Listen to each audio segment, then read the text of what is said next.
எடப்பாடி நகரத்தில் நடைபெற்றுக் கொண்டிருக்கின்ற தேர்தல் பிரச்சார கூட்ட நிகழ்ச்சி இந்த எடப்பாடி நகரம் பூமியே அதிர்ந்து விட்டது. இதுவரை எடப்பாடி நகரத்தில் எவ்வளவு மக்கள் குழுமையது கிடையாது. எங்கே பார்த்தாலும் மக்கள் வெள்ளம் கடல் போல் காட்சியளிக்கிறது. உங்களுடைய ஆரவாரம் எழுச்சி நடைபெறுகின்ற சட்டமன்ற பொது தேர்தலில் அதிமுக வெற்றி பெற்று விட்டது. இப்போ எடப்பாடி சட்டமன்ற தொகுதியில் அனைத்து இந்திய அண்ணா திராவிட முன்னேற்ற கழகத்தின் சார்பாக தலைமை கழகம் மூலமாக தேசிய ஜனநாயக கூட்டணியில் அங்கம் வைக்கின்ற அனைத்து இந்திய அண்ணா திராவிட முன்னேற்ற கழகம் வேட்பாளராக எடப்பாடி சட்டமன்றத்திலே நான் போட்டியிடுகிறேன். எனக்கு இரட்டை சின்னத்திலே வாக்களியுங்கள். நம்முடைய சின்னம் புரட்சி தலைவர் எம்ஜிஆர் சின்னம், அம்மாவின் சின்னம், உங்களின் சின்னம், மக்களின் சின்னம், விவசாயியின் சின்னம், நெசவாளரின் சின்னம், விசைத்தறி தொழிலாளி சின்னம், ஏழையின் சின்னம், வெற்றி சின்னம். வாக்களிப்பீர் இரட்டைக்கு. ஒரு மனிதன் பிறக்கின்றான், வாழ்கின்றான், இறக்கின்றான். இடப்பட்ட காலத்திலே மக்களுக்கு சேவை செய்வதுதான் நிலைத்து நிற்கும் மனதிலே. அப்படி பொன்மனச்செம்மல் புரட்சி தலைவர் அவர்கள் மண்ணிலே பிறந்தார், வாழ்ந்தார், சாதனை படைத்தார், மக்கள் மனதிலே வாழ்ந்து கொண்டிருக்கின்றார். இதே புரட்சி தலைவி அம்மா அவர்கள் மண்ணிலே பிறந்தார்கள், வாழ்ந்தார்கள், இடப்பட்ட காலத்திலே மக்களுக்கு சேவை செய்தார்கள், மக்களுக்கு உள்ளத்திலே வாழ்ந்து கொண்டிருக்கிறார். இன்றைய தினம் இரண்டு தலைவரும் நம்மிடத்திலே இல்ல. இரண்டு தலைவர்களுக்கும் நாம் தாம் பிள்ளைகள். இன்றைக்கு எத்தனையோ கட்சிகள் தமிழகத்தில் இருக்கின்றது, இந்தியாவில் இருக்கின்றது. ஆனால் மக்களுக்காக வாழ்ந்த தலைவர் நம்முடைய தலைவர்கள், நமக்காக வாழ்ந்து மறைந்த தலைவர்கள். அவருக்கு என்று வாரிசு கிடையாது. இங்க இருக்கின்ற மக்கள் தான் வாரிசு. அதை எண்ணித்தான் திட்டத்தை போட்டார்கள். அந்த திட்டம் மக்களுக்கு நன்மை கிடைத்தது. அதனால் இருவரும் தலைவர்கள் மக்கள் உள்ளத்திலே வாழ்ந்து கொண்டிருக்கின்றார்கள். அதே போல ஒரு மனிதன் பிறக்கின்றான், வாழ்கின்றான், இடைப்பட்ட காலத்திலே மக்களுக்கு என்ன சேவை செய்கின்றானோ அவன்தான் மக்கள் மனதிலே நிலைத்து இருப்பான். மருத்துவர்கள் சொன்னாங்க, தயவு செய்து எச்சரிக்கையா இருங்க. இது கடுமையாக பாதிக்கக்கூடிய நிலையிலே இருக்குது தமிழ்நாடு. மருத்துவர்கள் என்னிடத்திலே எச்சரிக்கை விடுத்தாங்க. அதை பற்றி கவலை இல்லை. எனக்கு கொடுத்த வாய்ப்பு மக்களுடைய உயிர்களை காப்பாற்ற வேண்டும். எப்படி இருந்தாலும் பரவாயில்லை, ஆண்டவன் நம் தலையிலே எழுதிதான் நடக்கும். அதன்படி ஒவ்வொரு மாவட்டத்திற்கும் சென்றேன். அங்கங்க கொரோனா வைரஸ் பரவலை எப்படி தடுக்கப்படுகிறது என்று மாவட்ட ஆட்சியாளர் மூலமாக அனைத்து அதிகாரிகள் அழைத்து ஆலோசனை நடத்தி தக்க அறிவுரை வழங்கி அந்த காலகட்டத்தில் மக்கள் நிம்மதியாக வாழ்ந்தார்கள். இன்றைய தினம் கொரோனா இருக்குதா?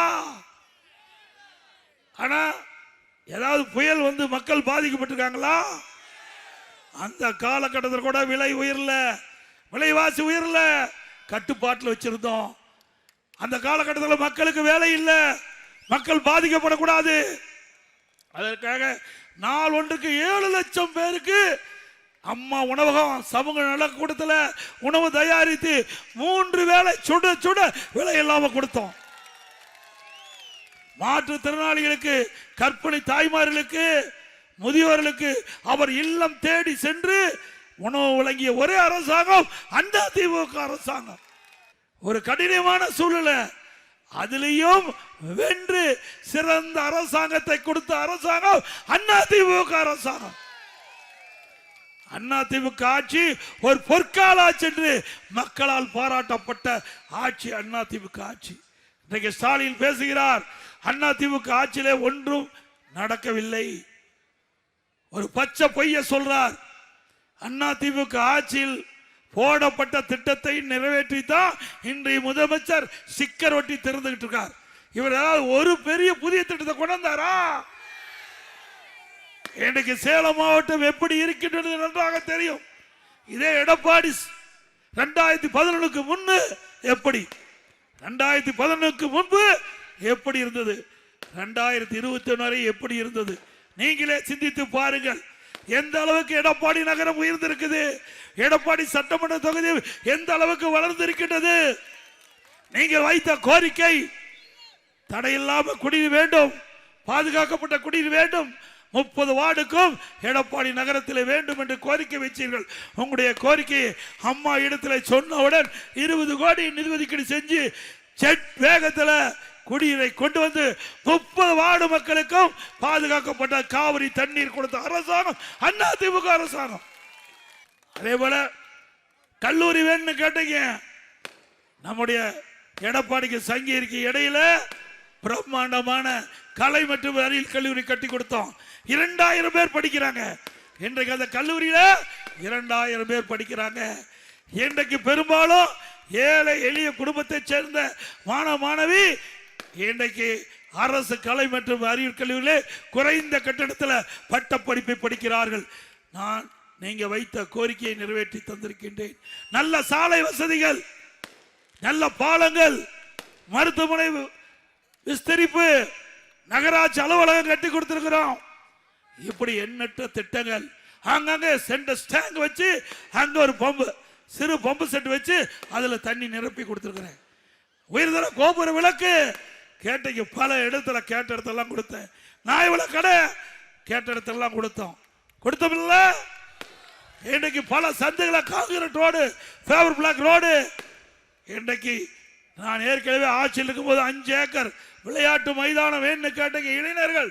அதற்காக நம்முடைய அரசு ஆண்கள் மேல்நிலை பள்ளியில் 5 ஏக்கர் ஒதுக்கி வச்சிருந்தேன்.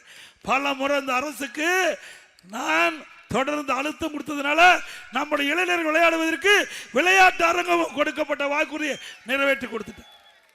கூடுதல் பள்ளி கட்டிடம், இத்தனையும் அதிமுக ஆட்சி. இன்றைக்கு நீங்கள் என்னென்ன கோரிக்கை வைத்தீர்களோ அத்தனையும் நிறைவேற்றி தந்திருக்கின்றேன்.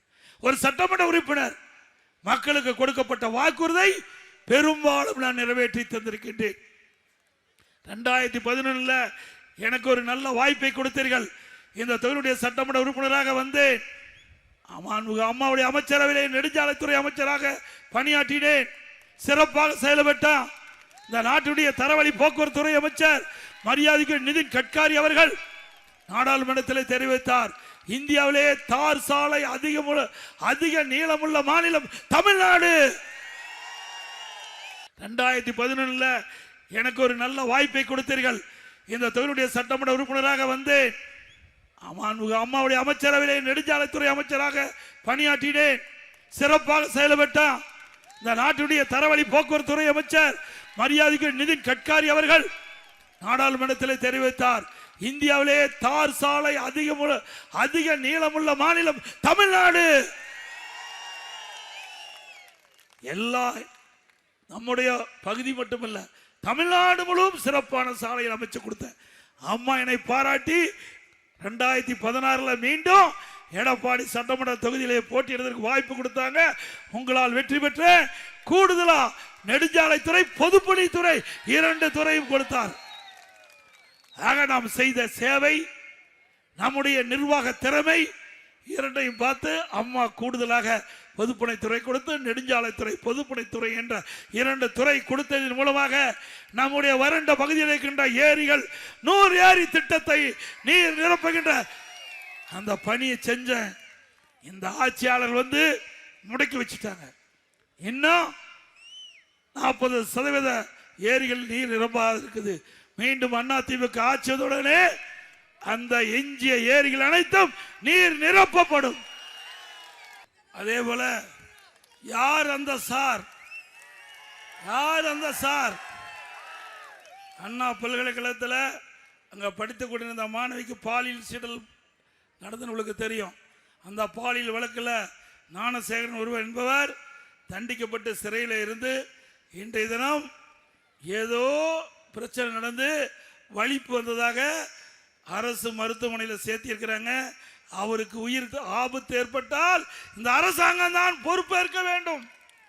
ஏன்னா அதிமுக ஆட்சிக்கு வந்துருன்னு அவருக்கு தெரிஞ்சிட்டது. வந்தா இவரை விசாரித்தா உண்மை வெளியே வந்துவிடும்.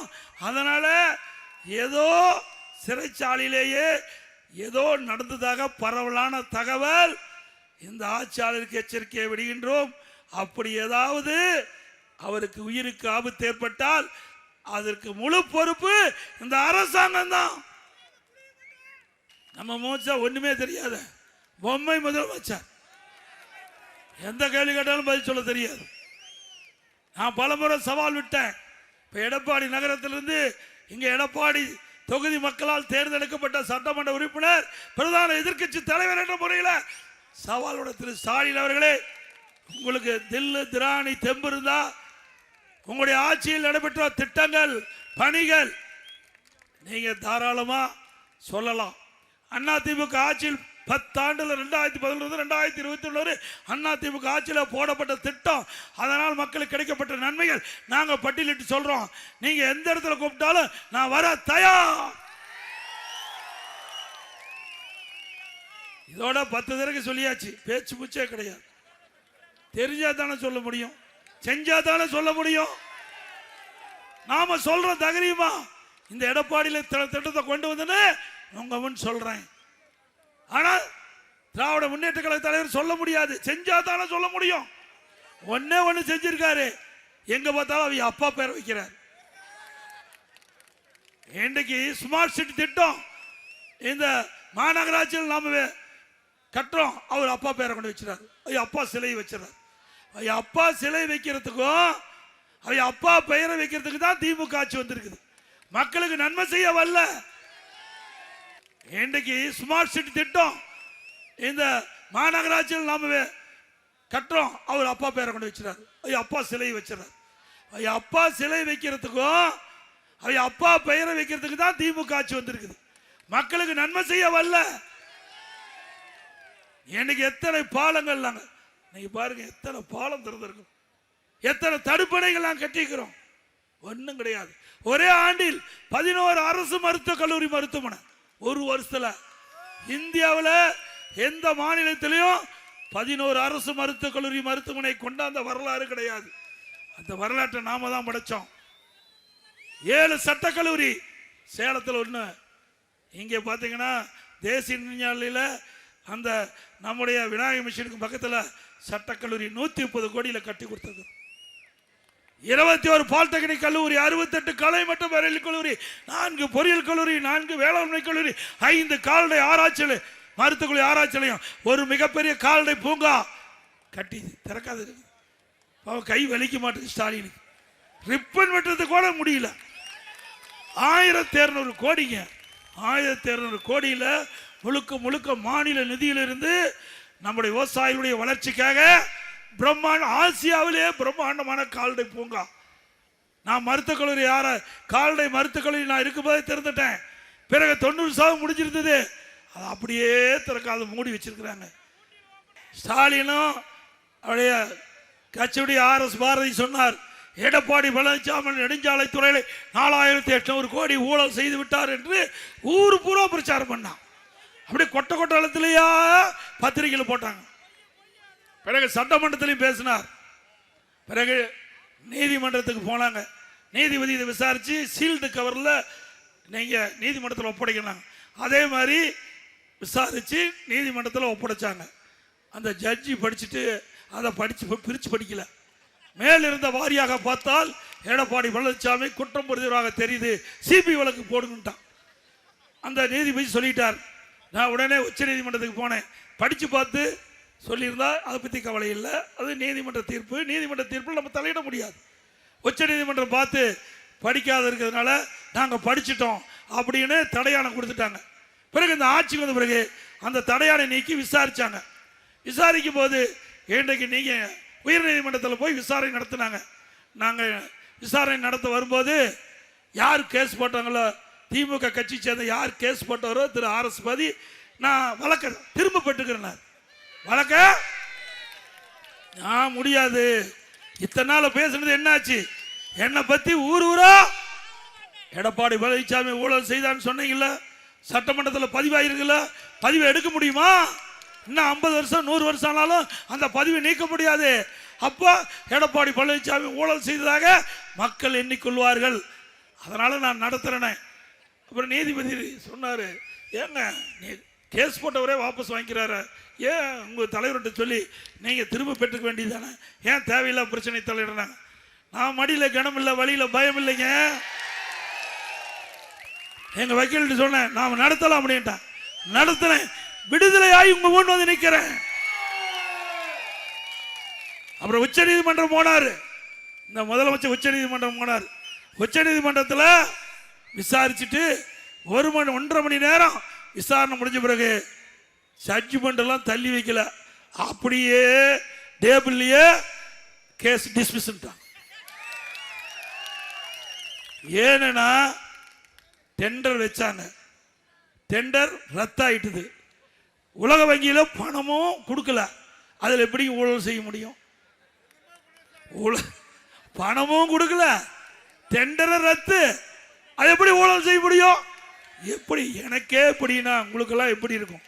ஒரு முதலமைச்சராக இருக்கும் போதே இவ்வளவு பச்சை பொய்ய சொல்லி வழக்கு போடுறாங்கன்னா இந்த திமுக கட்சி எப்பேற்பட்ட கட்சியா இருக்கும்? இன்றைய தினம் ஊழல் நிறைந்த அரசாங்கம், எல்லாம் ஊழல் தான், ஊழல் இல்லாத துறையே இல்லை. இன்றைக்கு அந்த கொள்ளையெடுத்த பணத்தை வச்சுக்கிட்டு தான் ஆட்டம் போட்டுக்கிட்டு இருக்கிறாங்க. அதுக்கெல்லாம் முடிவு கட்டிக்கிட்ட தேர்தல் இந்த சட்டமன்ற தேர்தல். முடிவு கட்டுவீங்களா? குடும்ப ஆட்சிக்கு முடிவு கட்டுவீங்களா? வாரிசு அரசியலுக்கு முடிவு கட்டுவீங்களா? ஆக எடப்பாடியில் சொல்லுகின்ற குரல் எதிர்காலத்தில் நாட்டில் ஒலிக்கும்.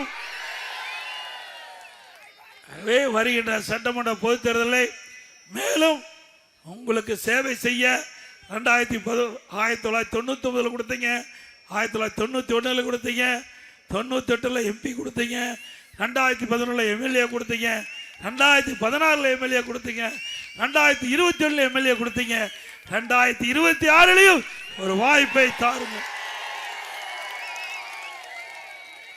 வாய்ப்பை தந்து மீண்டும் உங்களுக்கு சேவை புரிய ஒரு அரிய வாய்ப்பை தாருங்கள். இந்த இப்பொழுது நடக்கின்ற சட்டமன்ற பொதுத் தேர்தலில் இன்றைக்கு வரலாற்றை படைக்க வேண்டும். தமிழகத்தில் இருக்கின்ற 234 தொகுதியில் அதிக வாக்கு வித்தியாசத்தில் வெற்றி பெற்ற தொகுதி எடப்பாடி சட்டமன்ற தொகுதி. செய்வீர்களா? ஒவ்வொரு தைப்பொங்கல் என்றும் பொங்கல் தொகுப்பு கொடுக்கிறாங்க.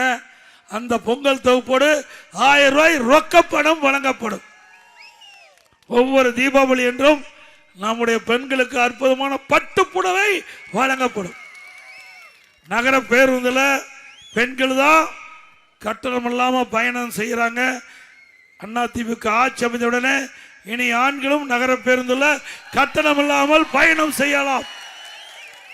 மாற்றுத்திறனாளிகள் கூட்டுறவு சங்கத்தில் வாங்கிய கடன் தள்ளுபடி செய்யப்படும். அதே போல முதியோருக்கு வழங்கப்படுகின்ற ஓய்வூதியம் 2000 உயர்த்தி வழங்கப்படும். இஸ்லாமியர்கள், கிறிஸ்தவ மற்றும் ஏனைய சிறுபான்மையை சேர்ந்த மகளிர் சுய தொழில் தொடங்குவதற்கு வட்டியில்லா கடன் வழங்கப்படும். இப்படி பல திட்டங்கள் 297 அறிவிப்புகள் வெளியிட்டிருக்கிறோம். அதில் விவசாயிகள், நெசவாளர்கள், விசைத்தறி தொழில் செய்கின்றவர்கள், பணிபுரிகின்றவர்கள், ஏழை மக்கள் என்று பாரபட்சம் பார்க்காமல் அனைவருக்கும் அனைத்து திட்டங்களும் அதிமுக ஆட்சியிலே வழங்கப்படும் என்ற செய்தியை நேரத்தில் தெரிவித்து